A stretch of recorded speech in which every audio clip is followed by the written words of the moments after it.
Bab 322. Kakak magang senior di masa depan. Di suatu tempat dalam kehampaan, lelaki tua di atas kilin juga mendengar himne pedang saat sekelompok pedang mendekat dari belakangnya. Orang tua itu berjuang. Semua pedang ini adalah pedang surgawi. Jika dia mengambilnya dan memberikan satu kepada setiap muridnya, maka itu akan menjadikan sekte pedang Dalou miliknya sebagai sekte nomor 1 di Tianyun. Ini akan memungkinkan dia untuk menjadi salah satu dari Tianyunzi itu. Setelah berjuang untuk waktu yang lama, dia menghela nafas. Dia memutuskan untuk tidak memblokir pedang langit dan menyingkir. Pedang surgawi ini terbang karena pemujaan mereka terhadap roh pedang. Jika dia menghentikan mereka, dia kemungkinan akan diserang oleh pedang langit lain di dekatnya.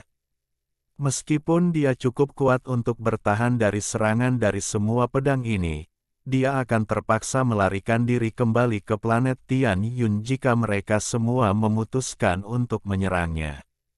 Akibatnya, dia akan benar-benar kehilangan kesempatan untuk mendapatkan pedang langit hujan. Setelah pedang surgawi berlalu, lelaki tua itu dengan cepat mengikuti di belakang mereka. Biasanya, kehampaan itu sangat berbahaya, tetapi dengan gelombang pedang yang terbang melalui kehampaan, semua makhluk menghindarinya. Akibatnya, kekosongan itu tiba-tiba menjadi sangat aman. Kecuali seseorang sangat tidak beruntung, maka selama mereka mengikuti pedang langit, kemungkinan bertemu bahaya tidak tinggi. Dengan demikian, sejumlah besar pembudidaya yang awalnya berhati-hati ketika mereka mengikuti pedang ke dalam kehampaan mulai rileks dan mengikuti lebih dekat di belakang mereka. Selain makhluk aneh yang tinggal di sana, ada bahaya lain, menemukan jalan.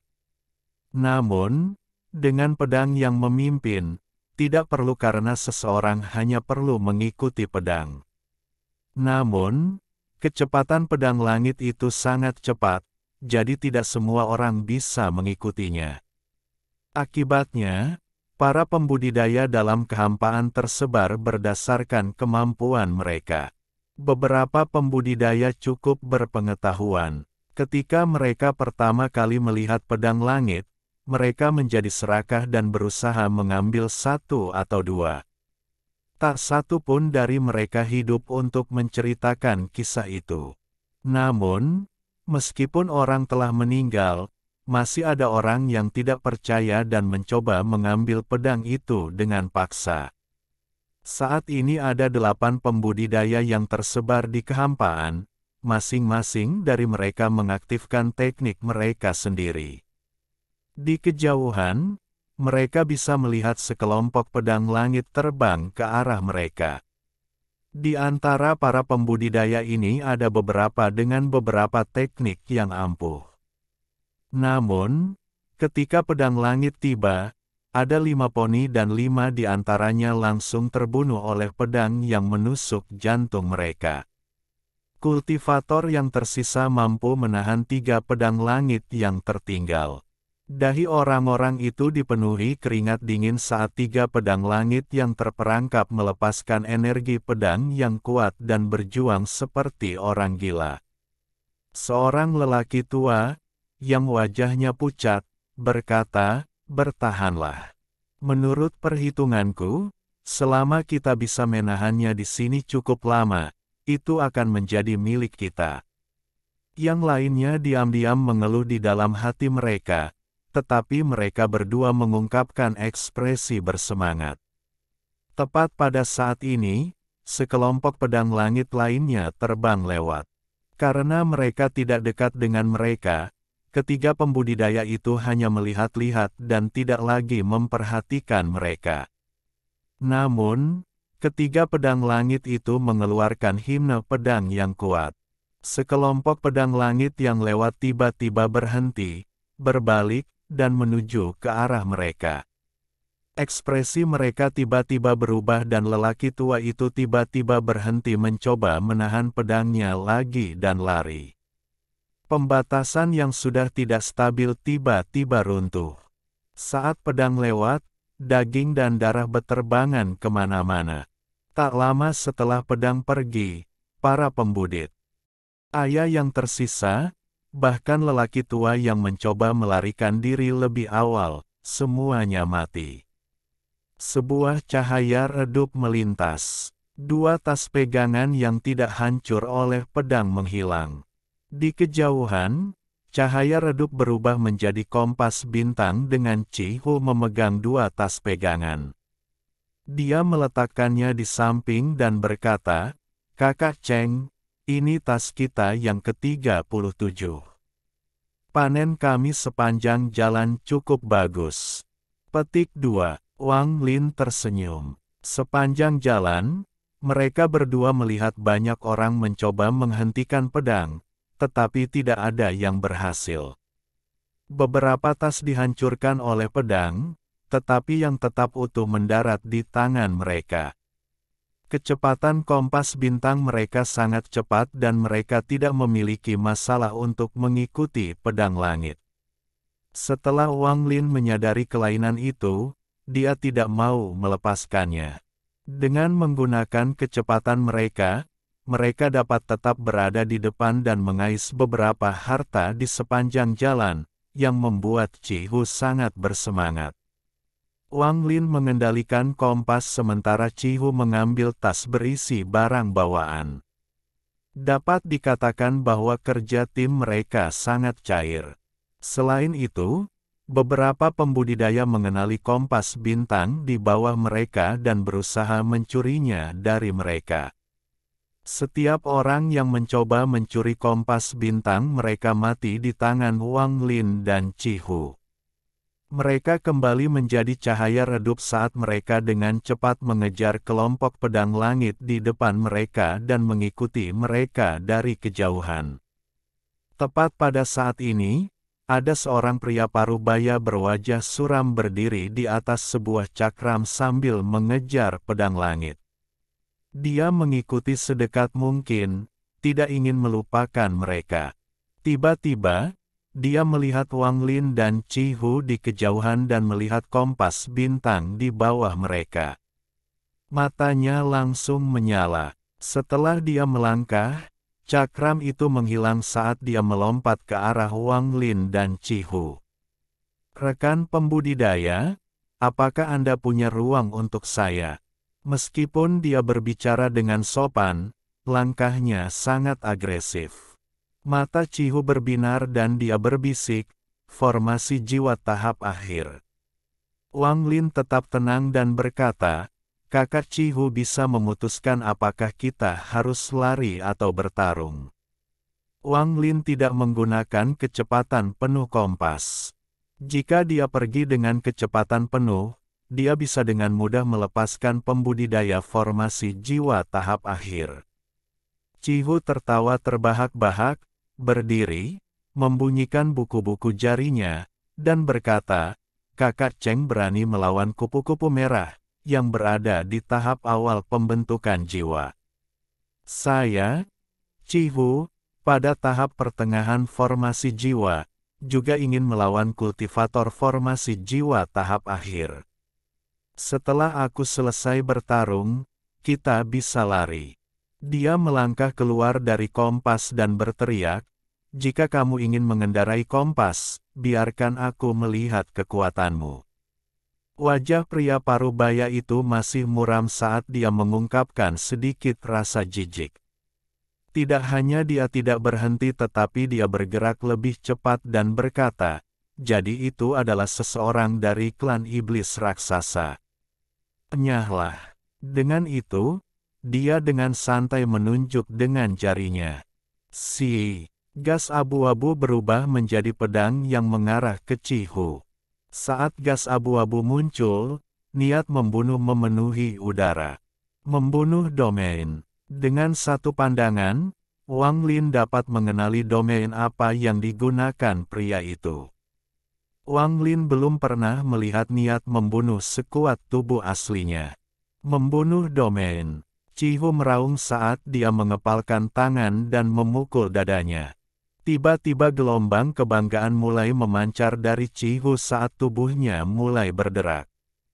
Tubuhnya tiba-tiba mengembang beberapa kali menjadi raksasa setinggi belasan kaki. Kapak di dahinya berkedip cepat. Kapak ini adalah harta yang sangat penting dari klannya. Itu sangat berbeda dengan kompas bintang, yang tidak memiliki banyak kegunaan. Ini bukan benda padat, jadi meskipun hancur saat Zhou Yi menggunakannya untuk bertarung melawan kupu-kupu merah, itu bisa direformasi lagi. Namun, setiap kali hancur, itu akan sedikit melemah. Saat kapak muncul, Cihu meraih seperti Dewa Iblis D. An menebang gas abu-abu. Bang! Gas abu-abu runtuh dan kapak di tangan Cihu bergetar, jadi dia mundur beberapa langkah. Jumlah tenaga yang dimasukkan ke dalam potongan itu membuat pembuluh darah di lengannya menonjol keluar. Dia tertawa dan berkata, "Itu menyenangkan." Lagi, pria parubaya itu berhenti. Dia mencibir ketika dia menamparkan tasnya dan sebuah batu emas terbang keluar. Dia menunjuk ke batu emas dan tiba-tiba berubah menjadi cairan. Dia meremas tangannya, membuatnya berubah menjadi bentuk berlian, sebelum dia membuangnya dan berteriak, "Coba sentuh ini." Saat dia melihat batu emas itu, hatinya menjadi dingin. Segala macam dorongan untuk membunuh mengacaukan pikirannya, menyebabkan hatinya menjadi terkejut. Mata Wang Lin terpaku pada batu emas dan dia berkata, "Cihu, ayo pergi." Cihu tertawa. Tanpa sepatah kata pun, dia berbalik dan berjalan ke kompas sambil berkata, "Aku tidak bisa mengalahkanmu, jadi aku tidak akan bermain lagi." Pria parubaya itu mencibir sambil menunjuk lagi, menyebabkan batu emas berbentuk berlian itu terbang lebih cepat ke arah kompas bintang. Wang Lin mengendalikan kompas bintang untuk segera terbang ke kejauhan. Meskipun batu emas itu cepat, itu tidak lebih cepat dari kompas. Ekspresi pria parubaya itu tiba-tiba berubah saat dia dengan cepat menangkap batu emas itu dan mengejar mereka. Setelah sekian lama, mata pria parubaya itu berbinar. Dia berhenti dan menatap di mana kompas bintang menghilang dan dia mendengus. Guru menghitung bahwa pedang langit hujan akan bangkit dan sekte pedang Dalou akan mencoba mengambilnya. Dia mengatakan kepada saya untuk menghentikan mereka untuk mencegah keseimbangan kekuatan di Tian Yun rusak.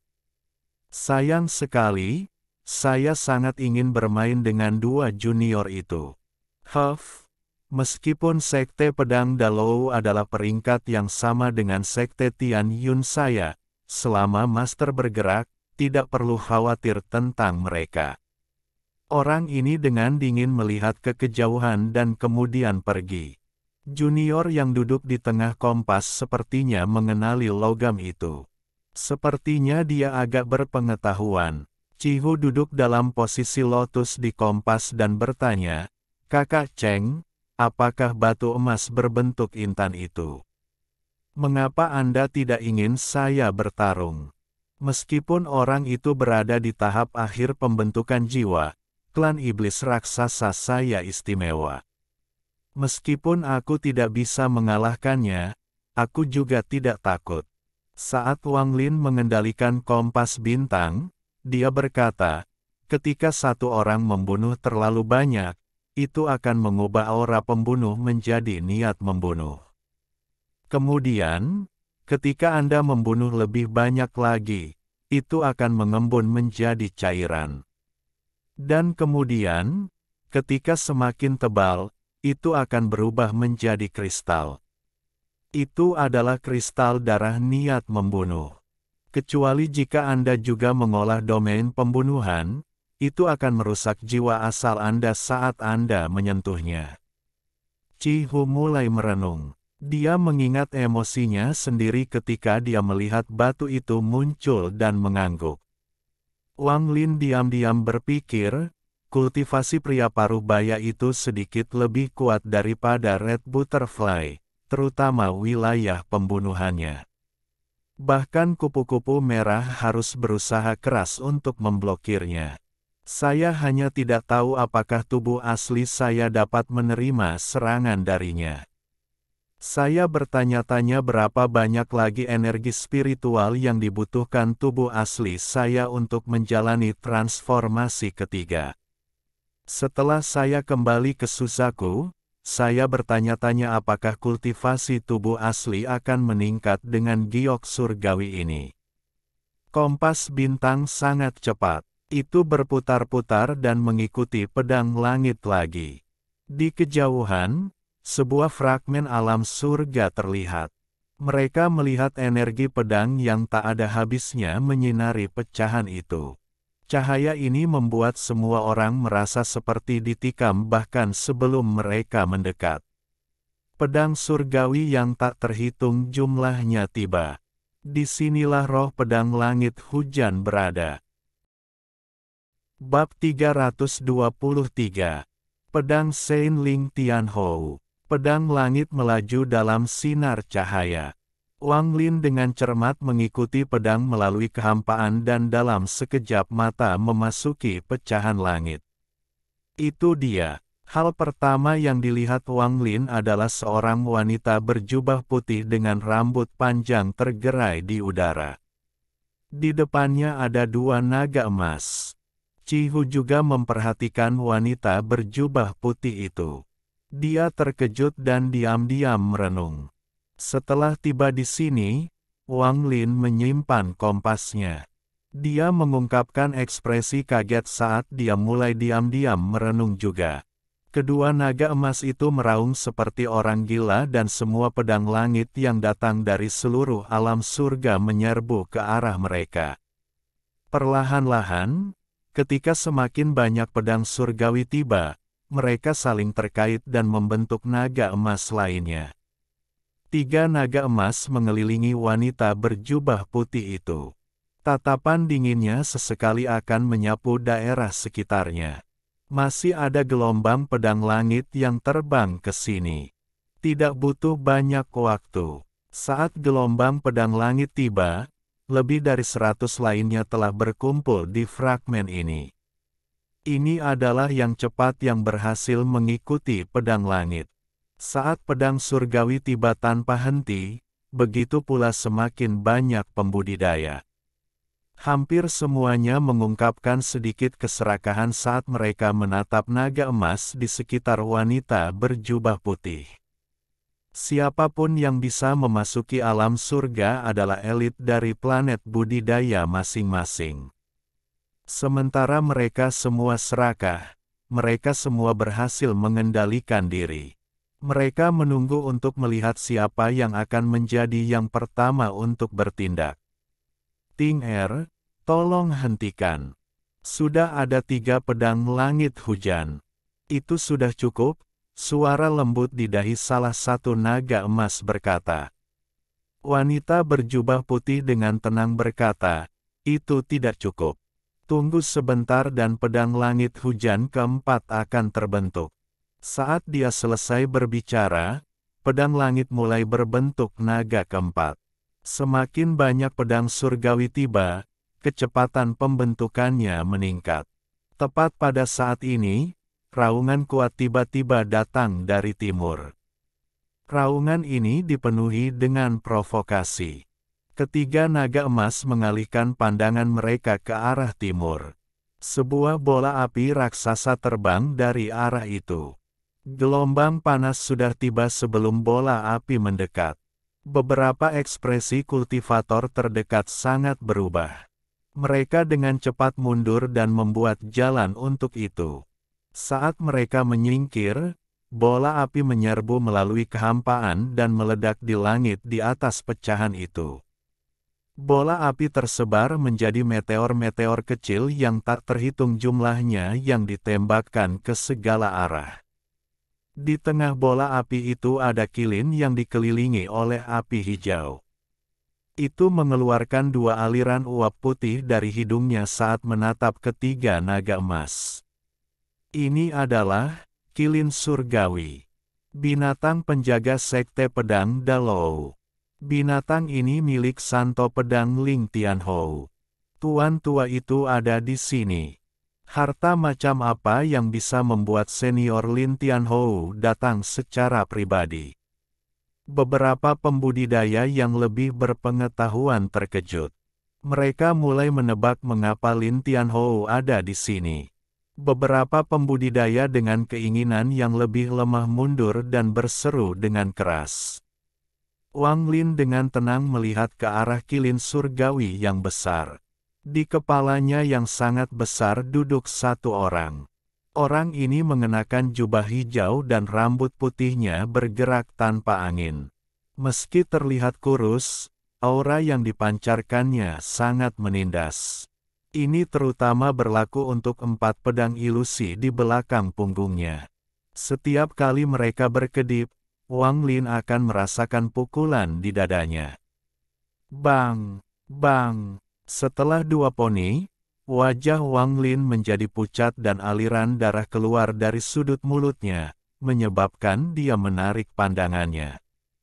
Cihu batuk seteguk darah dengan ekspresi menakutkan di wajahnya. Tidak hanya mereka berdua, tapi banyak orang mengeluarkan darah dari sudut mulutnya. Wajah mereka dipenuhi dengan keterkejutan dan teror. Beberapa orang, yang mengenali Qilin, dengan cepat menundukkan kepala dan mencibir di dalam hati. Santo Pedang Sekte Pedang Dalou bukanlah seseorang yang bisa kita lawan. Tingkat kultivasi orang itu lebih tinggi dari langit dan keempat pedang itu adalah harta hidupnya yang dia ciptakan dari kultivasinya.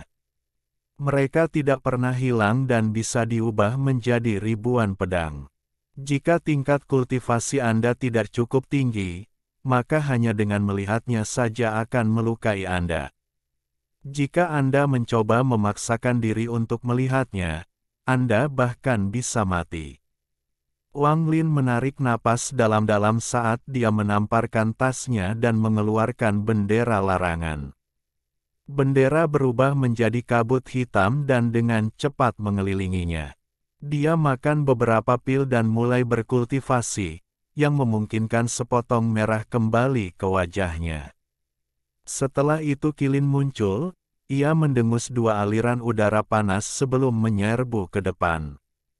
Pada saat ini, lelaki tua yang duduk di Qilin membuka matanya. Dia menatap wanita berjubah putih dengan ekspresi serius di wajahnya. Wajah lelaki tua itu muram saat dia perlahan bertanya, "Apakah kamu seorang surgawi?"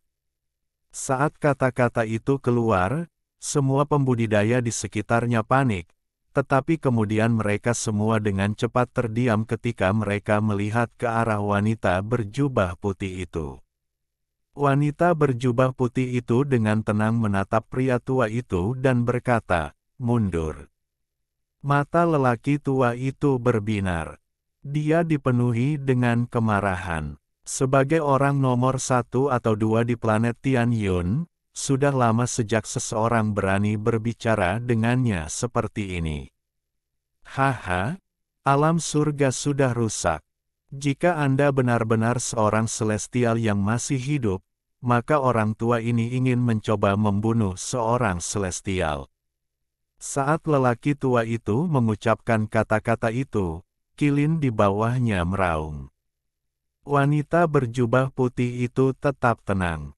Matanya dipenuhi dengan melankolis saat dia melihat Qilin daripada lelaki tua itu dan berkata, "Kamu makhluk jahat, bahkan nenek moyangmu saat itu tidak berani bertindak seperti ini di hadapanku. Bisakah Anda bahkan kehilangan ingatan yang diwariskan setelah alam surga runtuh?" Sedikit kebingungan muncul di mata Qilin. Wajah lelaki tua itu menjadi cemberut saat asap hitam muncul di tangannya. Dia membuat asap masuk ke kepala Qilin. Kilin ketakutan, menyebabkan jejak kebingungan menghilang dan digantikan oleh ekspresi ganas.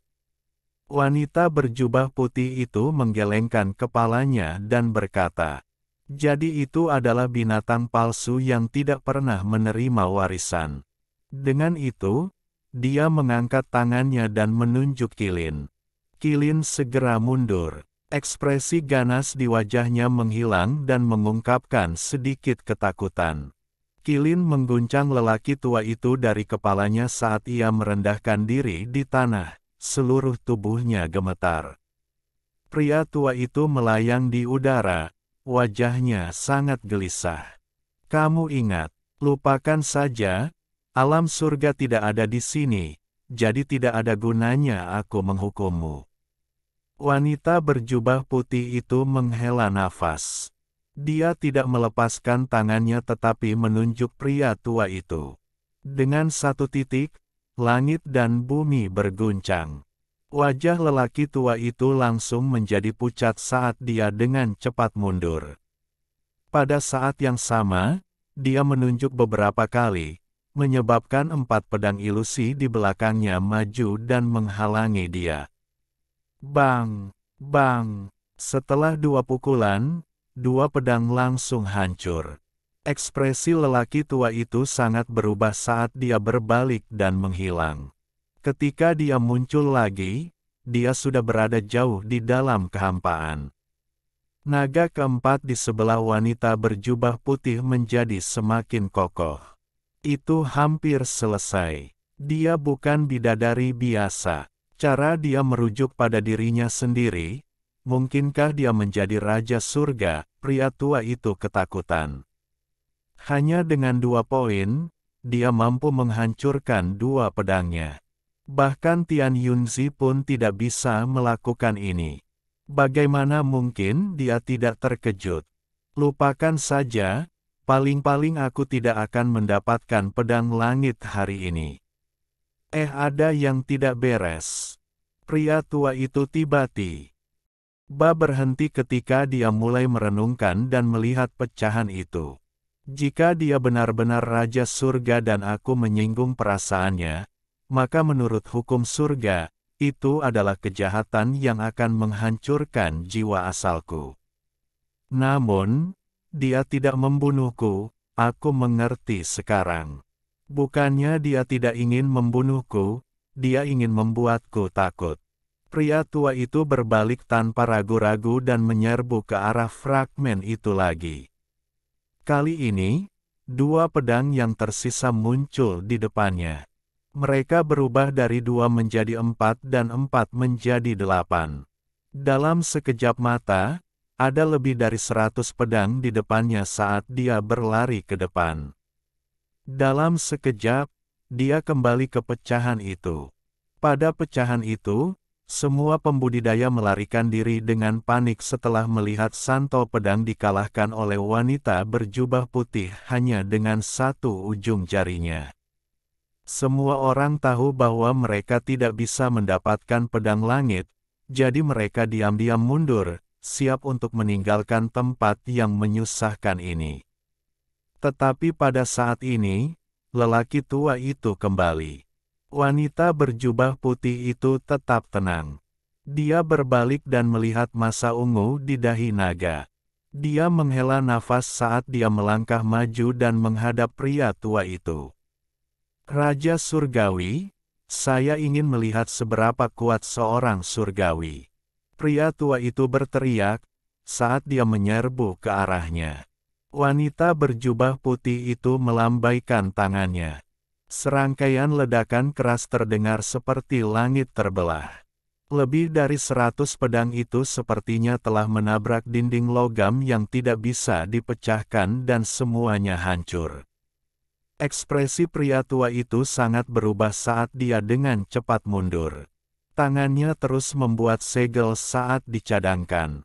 Sinar layar cahaya pertahanan muncul di hadapannya, tetapi begitu muncul, itu hancur. Orang tua itu terus mundur. Dahinya dipenuhi keringat dan tangannya bergerak lebih cepat. Bang! Bang! Bang! Bang! Tidak sampai layar cahaya ke-300 yang hanya bergetar bukannya pecah. Wajah lelaki tua itu pucat. Tidak ada kepanikan di matanya, hanya kegembiraan. Karena dia bisa melihat dengan jelas tubuh wanita itu berguncang, secercah aura kematian muncul di wajahnya. Surgawi hanya sebanyak ini. Dia tertawa sambil bertepuk tangan di depan dadanya. Ketika dia memisahkan mereka, kilat muncul di antara mereka. Petir itu berbentuk pedang. Di bawah kendali lelaki tua itu, ia terbang menuju wanita berjubah putih itu. Ekspresi wanita berjubah putih itu tetap tenang saat dia menghela nafas dan melambaikan tangannya. Namun, kali ini, setelah dia melambaikan tangannya, aura kematian di tubuhnya meningkat pesat. Suara rendah datang dari kepala salah satu naga emas. Ting Er, biarkan aku keluar dari sini. Jika Anda menggunakan energi spiritual surgawi yang telah saya kumpulkan dalam 2000 tahun terakhir, Anda mungkin memiliki kesempatan untuk bangkit kembali. Bab 324. Mantra langit tidak bisa menyembunyikan obsesimu selama ribuan tahun. Wanita berjubah putih itu berbisik, kamu tidak bisa keluar sebelum pedang keempat terbentuk. Dia melambaikan tangannya dan pedang petir segera runtuh. Orang tua itu mundur dan kali ini hanya menciptakan 200 pedang. Kegembiraan di matanya bahkan lebih kuat dari sebelumnya saat dia menyerbu ke arahnya. Saat ini, gelombang pedang terakhir tiba.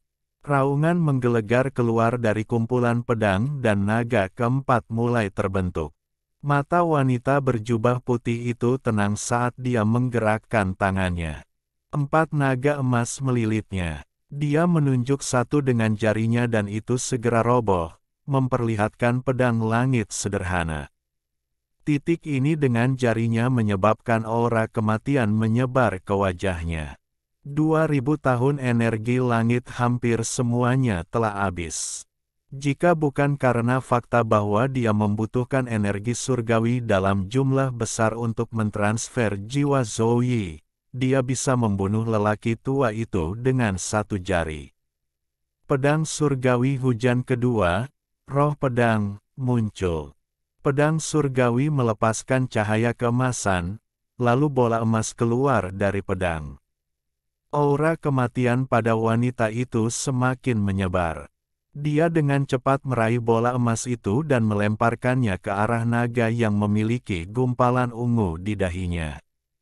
Setelah kehilangan bola emas, pedang langit kehilangan kemilau dan jatuh dari langit. Saat pedang jatuh, semua mata pembudidaya di sekitarnya terfokus padanya. Orang tua itu menyerbu ke depan lagi. Kali ini, dia membentuk segel dan 10 pedang muncul di hadapannya. Dia meraung dan dengan cepat menyerang ke depan. Tepat pada saat ini, sesosok tiba-tiba keluar dari kerumunan. Orang ini adalah pria parubaya yang pernah bertarung dengan Wang Lin dan Chihu. Saat dia menyerang, 3 logam berwarna darah muncul di sekelilingnya. Di bawah kendalinya, mereka menyerbu ke arah lelaki tua itu. Pria tua itu memandang ke arah orang itu dan melambaikan tangannya ke arahnya tanpa sepatah kata pun. Pria parubaya itu berteriak, kristal darah niat membunuh, meledak. Bang! Bang! Bang! Kristal darah meledak dengan 3 ledakan keras, dan di tengah ledakan muncul pusaran hitam.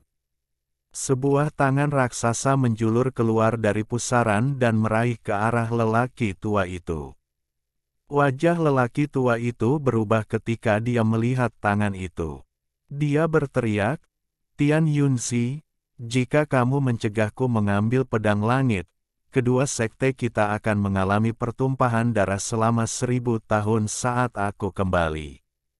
Tepat setelah mengatakan itu, dia mengelak ke samping dan dengan cepat menyerbu ke arah wanita berjubah putih itu.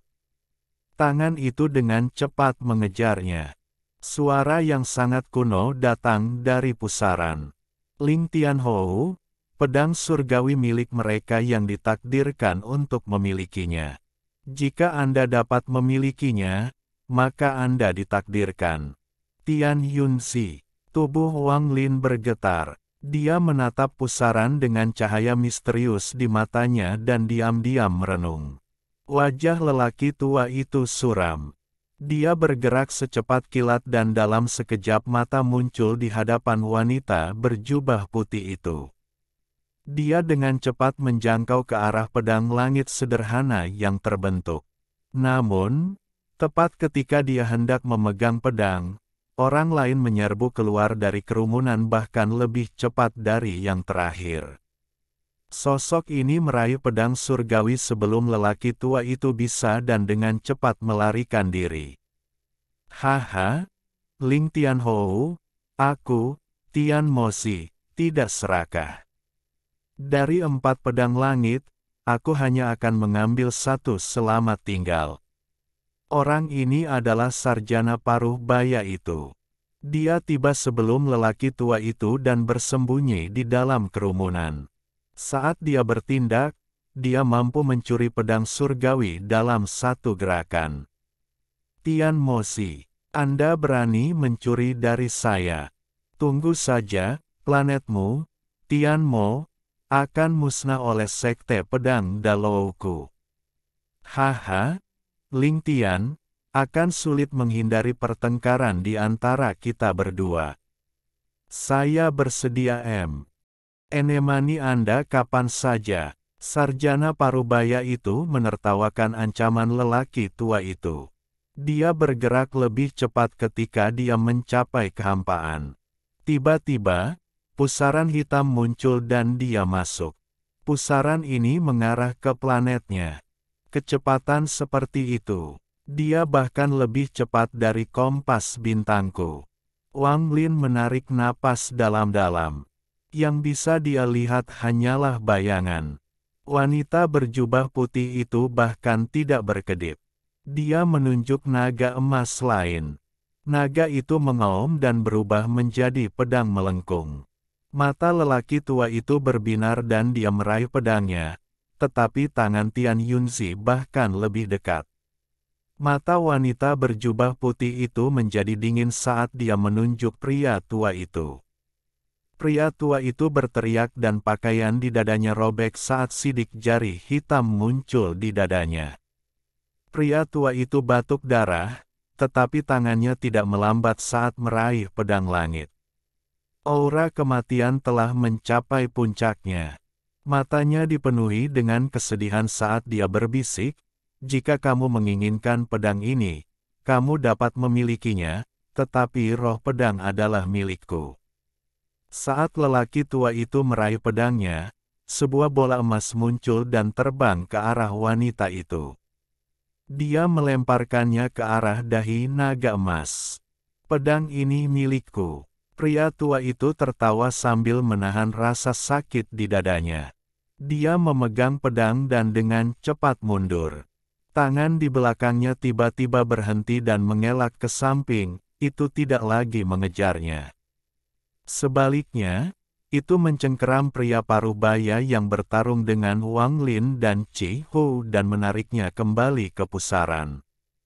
Pria dan tangan itu dengan cepat menghilang. Saat dia menghilang, suara kuno Tian Yunzi muncul lagi. "Ling Tianhou, kamu menerima pedang surgawi adalah kehendak surga, jadi aku tidak akan menghentikanmu, tapi ketahuilah batasmu sendiri." Pria tua itu tertawa. Matanya tertuju pada wanita berjubah putih, yang dengan muram dia berkata, "Seranganmu jauh lebih lemah dari sebelumnya. Sidik jari surgawi ini bahkan tidak mampu membunuhku. Melihatmu adalah seorang celestial, aku tidak akan membunuhmu, tapi untuk 2 pedang celestial terakhir, kamu tidak bisa mengambil sword spirit mereka." Setelah pedang surgawi kehilangan roh pedangnya, meskipun itu masih menjadi pedang yang tak terbendung, pedang itu tidak akan memiliki mantranya lagi. Itu juga membutuhkan semangat roh baru untuk dimurnikan. Kesedihan di mata wanita berjubah putih itu meningkat. Dia menghela nafas sambil menunjuk ke salah satu naga emas. Naga emas itu roboh, berubah menjadi pedang besar yang melayang begitu saja di sana. Pria tua itu mendengus sementara tangan kirinya meraih ke arah pedang. Wanita berjubah putih menghela nafas dan menunjuk ke alisnya.